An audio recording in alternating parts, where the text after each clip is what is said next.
Étrangement, on pourrait affirmer que la civilisation occidentale commence au Proche-Orient.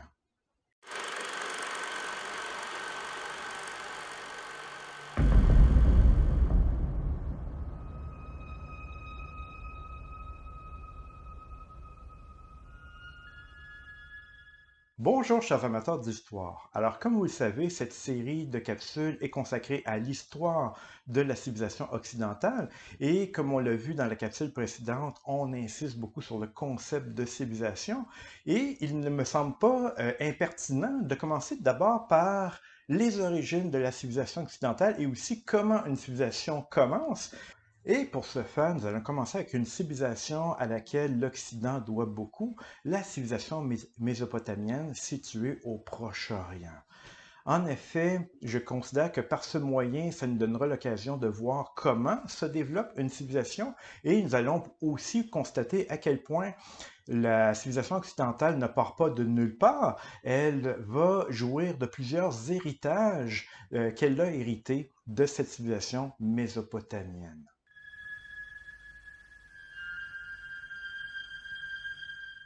Alors, la Mésopotamie est située dans la région du croissant fertile. La zone du croissant fertile, c'est, quand on regarde une carte, c'est la zone occupée par trois grands fleuves qui ont joué un rôle important dans l'Antiquité, le Nil en Égypte et le Tigre et l'Euphrate en Mésopotamie, donc dans le Proche-Orient.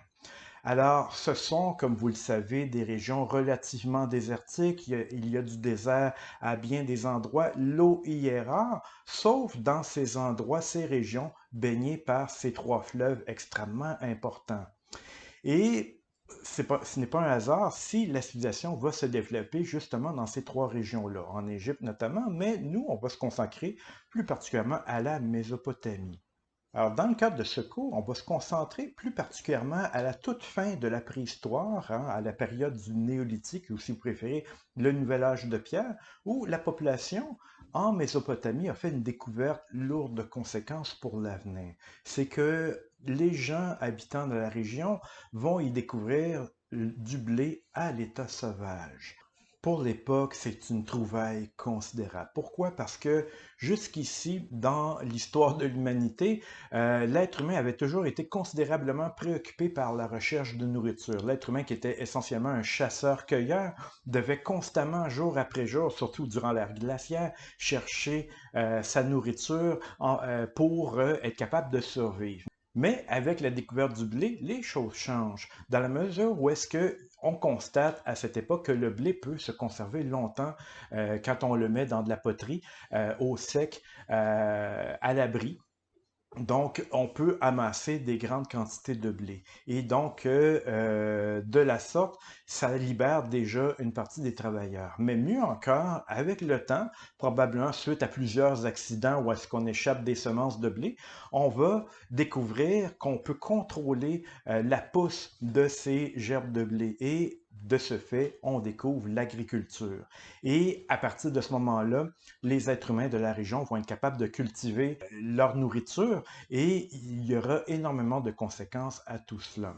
La première, c'est que on en vient à la sédentarisation. Les gens de la région vont devenir sédentaires pour la simple et bonne raison que si on veut faire de la culture, il faut veiller sur cette culture, rester en permanence sur le territoire. Alors l'être humain qui était essentiellement nomade jusqu'alors parce qu'il devait suivre le gibier au travers de ses migrations, l'être humain dans la région se fixe à un point permanent. Et donc, cette sédentarisation va amener beaucoup de changements. D'abord, l'agriculture étant de plus en plus productive, on va pouvoir développer des surplus de nourriture, ce qui est à peu près impossible à l'époque. Avec de la viande ou avec d'autres sources de nourriture, le blé peut se conserver, on l'a vu, assez longtemps. Et de ce fait, en accumulant des surplus de nourriture, on va pouvoir désormais nourrir une partie de la population pour faire autre chose que de la recherche ou de la production de nourriture.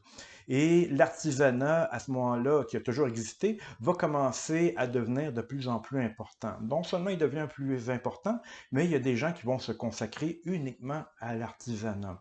Alors qu'une partie de la population travaillait au champ, d'autres vont rester au village pour produire des biens de toutes sortes, des outils, de la poterie, des vêtements, etc.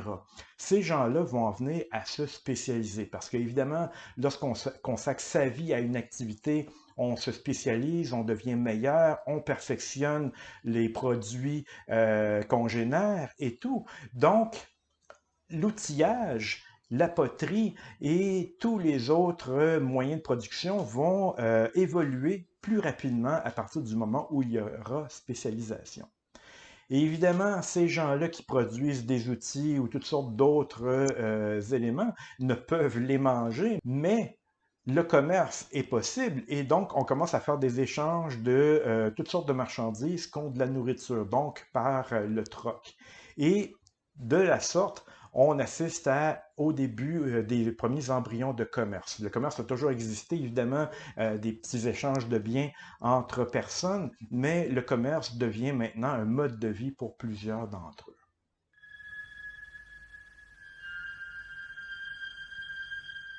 Et le fait que l'agriculture commence dans la région de la Mésopotamie va avoir un effet considérable pour la suite des choses.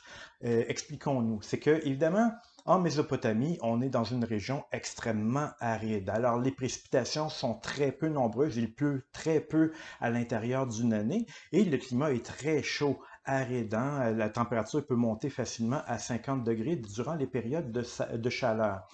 Et autre élément, les terres de la région sont fertiles. Elles sont fertiles d'une part, et d'autre part, elles sont dénuées d'obstacles comme des forêts ou des pierres qui empêcheraient la culture.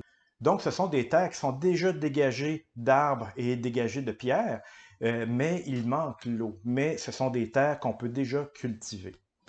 Alors évidemment, les premiers qui vont pratiquer l'agriculture le feront aux abords du fleuve, hein, où l'eau est encore abondante. Et de ce fait, la population va augmenter dans la région des fleuves, le Tigre et l'Euphrate. Mais avec le temps, des suites du succès de l'agriculture, la population de la région va augmenter et les emplacements au bord du fleuve vont commencer à manquer et les agriculteurs vont devoir s'éloigner de plus en plus du fleuve pour pratiquer leur culture.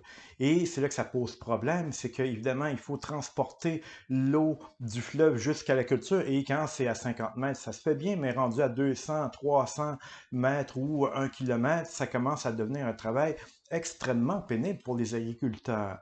Alors, la solution qu'on va privilégier à partir de ce moment-là, c'est l'irrigation. Qu'est-ce que l'irrigation? Il s'agit de creuser des petits canaux qui amènent l'eau jusqu'à l'intérieur des terres.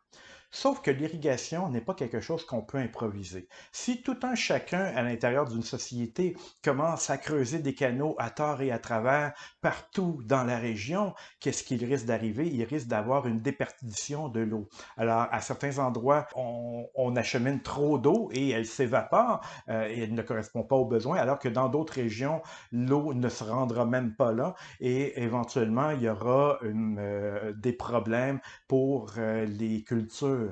Donc, on ne peut improviser l'irrigation. Ça prend une tête pensante. Alors, qui va s'occuper de superviser les travaux? Eh bien, c'est une tâche complexe parce que d'abord, il faut savoir où creuser, à quelle profondeur et jusqu'à quelle distance.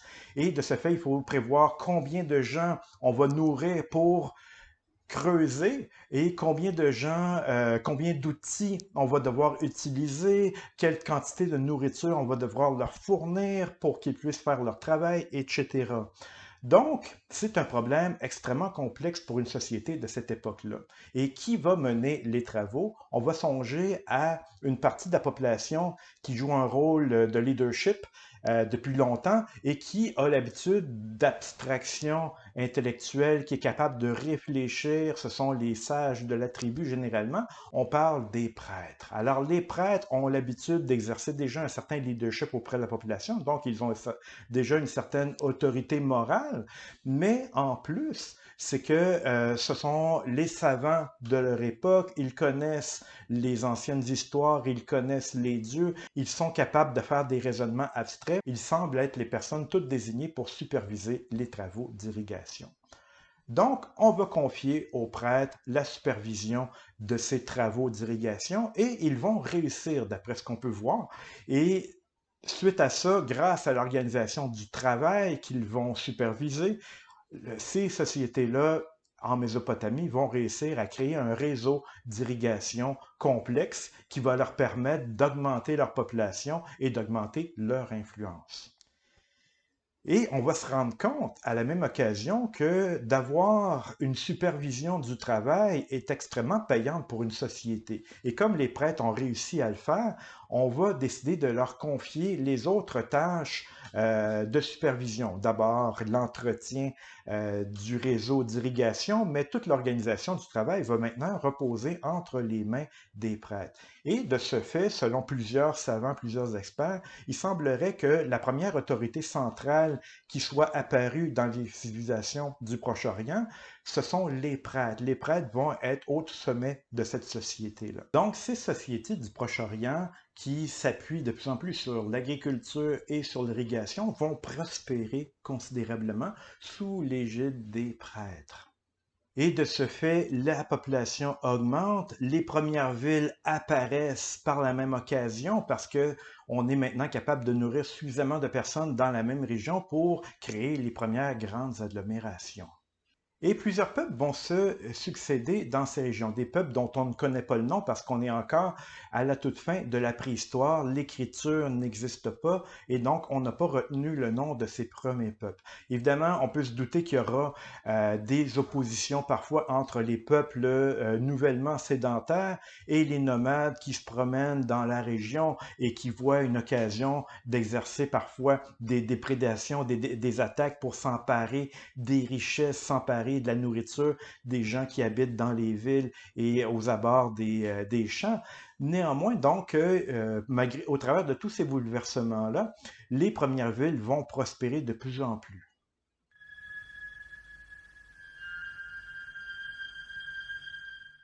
Le premier peuple dont on connaisse le nom, c'est le peuple des Sumériens. Pour quelle raison on connaît leur nom? C'est que ce sont les premiers à inventer l'écriture et de ce fait, l'histoire va pouvoir retenir leur nom. Donc, les Sumériens qui vont s'établir dans la région du sud de la Mésopotamie vont, dans un premier temps, adopter les coutumes et les pratiques des gens qui habitaient déjà dans la région, notamment l'agriculture et l'irrigation. Mais éventuellement, ils vont finir par renforcer ces éléments-là. Ils vont se distinguer avec le temps par des techniques avancées d'irrigation. Le réseau d'irrigation devient de plus en plus complexe et avancé. D'autre part, ils vont développer de plus en plus des bâtiments monumentaux, incluant notamment des temples à plateforme qu'on appelle les ziggourats. Et ils vont développer aussi un système économique de plus en plus étendu, basé sur l'organisation du travail et sur un commerce à grande échelle. Et comme je l'ai dit précédemment, le principal apport des Sumériens à la civilisation, non seulement orientale ou occidentale, mais mondiale, c'est l'invention d'un système d'écriture. D'où vient l'écriture chez les Sumériens? Ben, cette écriture répondait d'abord à un besoin très précis, le besoin de la comptabilité. Parce que rappelons-nous qu'on a affaire à un système marchand de plus en plus important, un système d'échange de biens dans lequel il faut procéder à de l'entreposage et il faut évidemment, quand on gère bien un entrepôt, s'assurer de l'inventaire. Et ça devient de plus en plus difficile pour les gens cette époque-là de le faire de mémoire, d'où l'intérêt de consigner sur un support matériel les informations. Alors, ça va commencer de façon très sommaire, probablement avec quelques petits symboles qui signifient telle et telle marchandise en telle et telle quantité, mais éventuellement, on va développer des chiffres, on va développer un vocabulaire de plus en plus étendu avec des symboles qui leur correspondent et de ce fait, par un système de rébus, parce que les symboles correspondent à des mots au début, on va finir par créer un système d'écriture de base. Mais évidemment, au fur et à mesure que le nombre de symboles se multiplie et occasionne des maux de tête à ceux qui doivent tous les retenir, on va finir par procéder d'une autre façon. C'est que les symboles vont correspondre à certains mots, mais aussi à certains sons, certaines syllabes qu'on va pouvoir associer entre elles pour pour composer des mots plus complexes. Et de ce fait, l'écriture va évoluer constamment pour répondre au début à des besoins de comptabilité, mais cette écriture va éventuellement s'avérer utile pour conserver d'autres informations comme les lois, comme des souvenirs du passé, comme les prières, comme les mythes, etc. De nos jours, même si on ne tient pas compte des ordinateurs, on utilise un support commode qu'on appelle le papier. Le papier n'existe pas à l'époque. D'abord, la pulpe de bois n'est pas accessible dans ces régions désertiques où les arbres sont assez rares. Et d'autre part, on ne peut pas compter sur le papyrus comme dans la région du Nil en Égypte. Alors, quel matériau de base va-t-on utiliser comme support d'écriture? Eh bien, l'argile est omniprésente dans cette région, au bord du fleuve, les abords boueux du fleuve. Alors, on va utiliser des tablettes d'argile pour consigner l'écriture. Évidemment, comme on doit écrire sur des plaquettes d'argile et qu'on est limité dans la capacité à faire des symboles complexes, les symboles vont essentiellement être en forme de clou, soit la pointe du clou, soit la longueur du clou. Et de ce fait, l'écriture inventée par les Mésopotamiens, on va l'appeler l'écriture cunéiforme, c'est-à-dire en forme de clou. C'est ce que ça signifie. Alors, à l'époque, ces tablettes servaient essentiellement à consigner des informations sur la comptabilité et généralement, on s'en débarrassait après un certain temps lorsque ces inventaires-là ne correspondaient plus à la réalité. Alors, tout ce qu'on avait à faire, c'est prendre la tablette et la remettre à l'eau pour former une nouvelle tablette. Mais comme il y a eu la guerre dans ces régions-là à plusieurs occasions et que souvent les temples où on entreposait ces tablettes finissaient par brûler des suites de la guerre, certaines de ces tablettes ont cuit et c'est devenu de la terre cuite et de la céramique, et de ce fait, elles ont été conservées pour des millénaires. Alors, on a retrouvé plus d'un demi-million de ces tablettes. La plupart d'entre elles, ce sont des tablettes de comptabilité qui nous informent sur l'inventaire des temples et l'inventaire des palais, mais ces tablettes restent néanmoins très utiles pour nous pour reconstituer ce que devaient être ces sociétés anciennes.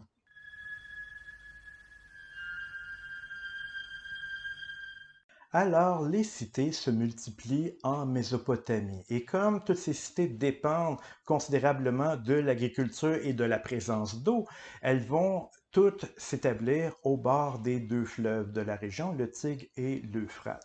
Alors évidemment, les premières cités vont s'installer aux meilleurs endroits, là où l'eau est abondante et les terres fertiles, mais éventuellement, il y aura de plus en plus concurrence et rivalité entre les cités pour la possession de ces territoires convoités. Alors, qu'est-ce qui va arriver avec le temps alors que les territoires intéressants deviennent de plus en plus rares? La guerre, les conflits entre les cités. Et donc, l'art de la guerre va se développer par la même occasion. Au début, l'art de la guerre, si on peut appeler ça un art, est très sommaire. En fait, les armées les plus importantes ont tendance à l'emporter. La loi du nombre prévaut sur le reste. Mais avec le temps, la façon de faire la guerre va évoluer. D'abord, il y a toutes les tactiques qu'on peut utiliser, l'armement évidemment, et tout ça nous amène à considérer un aspect fondamental dans toute armée, le commandement. Et le fait d'avoir un général avec une bonne tête sur les épaules et avec un bon leadership, ce général peut occasionner davantage de victoires. De ce fait, On ignore comment les anciens Sumériens ou les anciens peuples vont désigner leurs chefs de guerre, mais le fait est que ces chefs de guerre vont commencer à avoir de plus en plus d'importance dans leur société. Alors non seulement ils jouent un rôle majeur à la guerre et un bon général peut amener la victoire plus aisément qu'un mauvais général, mais éventuellement l'autorité de ces rois va devenir permanente, même en temps de paix où est-ce qu'on n'a pas à faire appel à leur talent naturel pour la guerre, eh bien, on a tendance à considérer quand même leur leadership et faire appel à eux pour des questions de gouvernance, pour des questions de justice. Et éventuellement, le mandat de ces différents généraux va devenir plus important. Le général d'une cité va finir par devenir l'équivalent d'un roi. Et quand celui-ci va mourir, que va-t-il arriver? Le réflexe va être de choisir son fils. Pourquoi son fils? Parce que son fils, d'abord, a grandi dans l'ombre de son père et il connaît déjà la base du métier de roi. D'autre part, il a peut-être hérité des qualités de son père.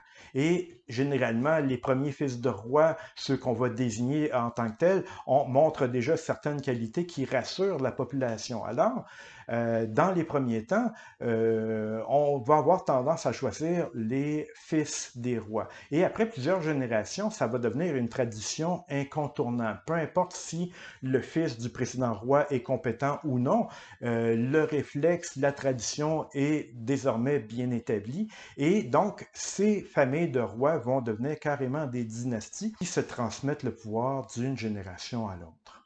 Et à cette époque, un portrait global de la société mésopotamienne va commencer à se dessiner, un portrait résolument inégalitaire. Pourquoi? Parce que, alors qu'à l'origine, probablement qu'on avait affaire à une société où est-ce que les gens avaient des terres à peu près équivalentes, avec le temps, il y aura un déséquilibre qui va se créer. Et au sommet de sa société, il y aura ces gens qui vont posséder des très grandes terres. Tout en haut se trouve le roi lui-même, qui, avec le temps, finit par posséder à peu près un tiers des terres du royaume. Et il y a également les prêtres qui, collectivement, possèdent à peu près un autre tiers. Ces prêtres qui, à force de gérer l'économie, gérer le commerce, finissent par en bénéficier et de l'année à gauche et à droite de nombreuses terres à leur profit. Et le dernier tiers des terres sont des terres privées appartenant à des petits paysans, mais aussi des paysans plus gros ou des gros propriétaires terriens qui jouissent d'une certaine influence en raison de leur poids économique. Alors, avec le temps, cette société mésopotamienne va se diviser en trois classes qui sont visibles à travers les différents codes de loi qu'on a retrouvés de cette époque, notamment le code d'Hammurabi. Alors, au sommet, il y a les hommes libres, les hommes libres qui sont proches du pouvoir, ça inclut le roi évidemment et les prêtres, mais tous les grands propriétaires terriens qui oscillent autour du roi et des prêtres. En dessous d'eux, il y a aussi les travailleurs libres, mais qui ne sont pas proches du pouvoir. Ce sont les artisans, les petits propriétaires terriens, qui donc déjà par le fait même sont moins libres que les gens au sommet. Et en dessous complètement de la société, il y a les esclaves. D'où viennent les esclaves? De deux origines.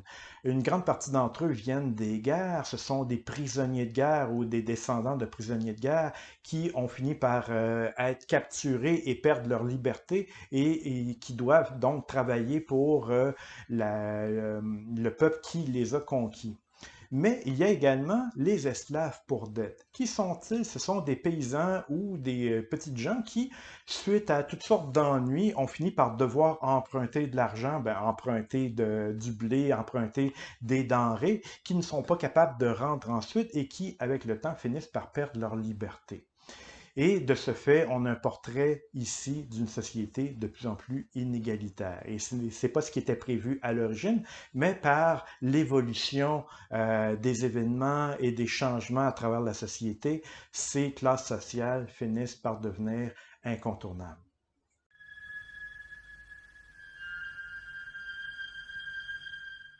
Je parlais d'ailleurs de prêtre il y a quelques instants. Alors, à quoi ressemble la religion de cette époque-là? Ce sont des religions essentiellement polythéistes, donc avec plusieurs dieux, des dieux spécialisés, des dieux locaux. Souvent, chaque cité avait son propre dieu protecteur, mais beaucoup d'autres dieux se tournaient autour. Alors, il y avait des dieux, il y avait par exemple le dieu du ciel, comme le dieu Enlil, ou le dieu de l'eau, comme le dieu Ea, qui s'appelle aussi Enki, et plusieurs autres. Donc, on les reconnaît dans leur représentation selon leurs attributs, des attributs de guerre, des attributs aériens, comme les ailes d'Enlil, ou toutes sortes d'autres attributs. On voit que le dieu Ea a les épaules d'où sortent de l'eau. Alors, tous ces symboles viennent nous renseigner sur le rôle différent que jouait chacun de ces dieux.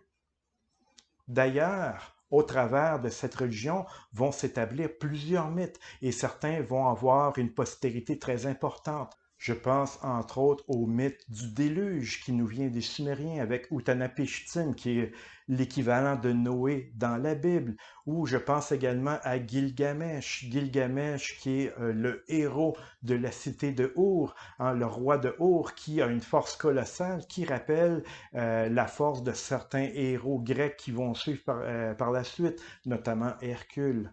Donc, beaucoup des éléments de la mythologie mésopotamienne vont être légués ensuite à la civilisation occidentale.